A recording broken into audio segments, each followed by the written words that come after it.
earthquake in Indonesia has killed at least 35 people and injured hundreds more. The quake struck at night on the island of Sulawesi, claiming lives and damaging many buildings in and around the capital district. Now, authorities fear more people could be buried in the rubble, and they're warning that strong aftershocks could also trigger a tsunami. Siapa nama tadi? Angel. Siapa itu di sebelah tak? Trapped under the rubble, this person tells rescue workers she can barely hear the woman next to her breathing. Sabar. Masih mungkin minum, Dek?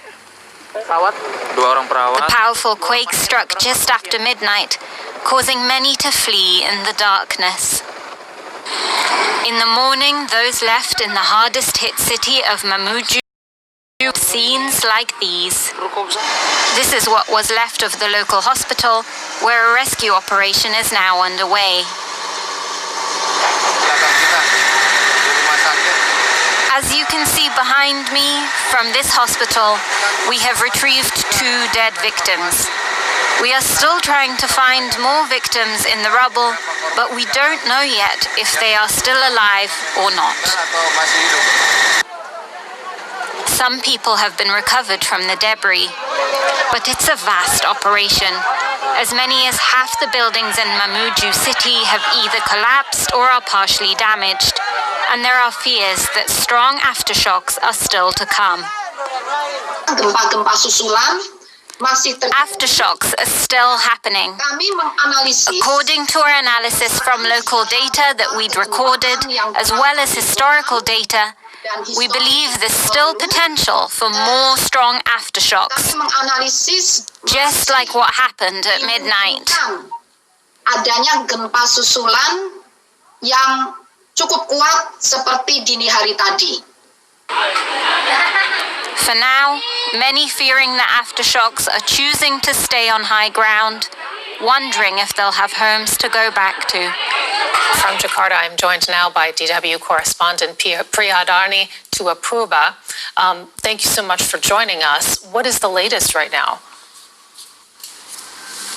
Yes, Sarah, it is certainly one of the most challenging time here in Indonesia because we're still in the middle of a plane crash investigation, and now we are facing a massive earthquake in the eastern part of Indonesia. So what can I say to you right now is the rescue team is still carrying out the rescue operation to find survivors and people who are trapped under the rubble. And there are 2 worst affected locations in that area, which is Majene district and Mamuju district.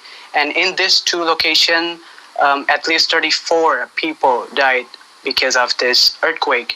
So the rescue team has also faced a little bit of obstacles because there was also rain in there and the electricity is still out and the communication cellular is still also unstable. So the rescue team is still do their job to really find the survivors as soon as possible.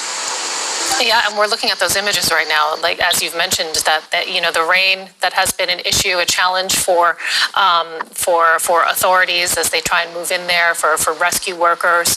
There's also the fear of aftershocks as well. Given all of those factors, how are the rescue operations taking place? Yes, sure.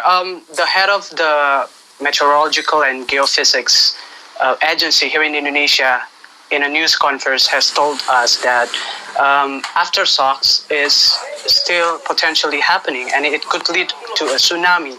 So she urged the people to really stay away from areas that has a lot of buildings and structures that are easily collapsed, and also to stay away from the coastal area to go to the higher ground. But still, up until now, the rescue operation is still do their job to really find victims and also survivors which are trapped under the rubbles, because as being reported, dozens of houses are destroyed. Even the office of the governor himself is also destroyed at this massive earthquake. Sarah. Thank you so much, DW's Prihadarni Tuapurba, reporting from Jakarta on this earthquake in Indonesia. We appreciate it.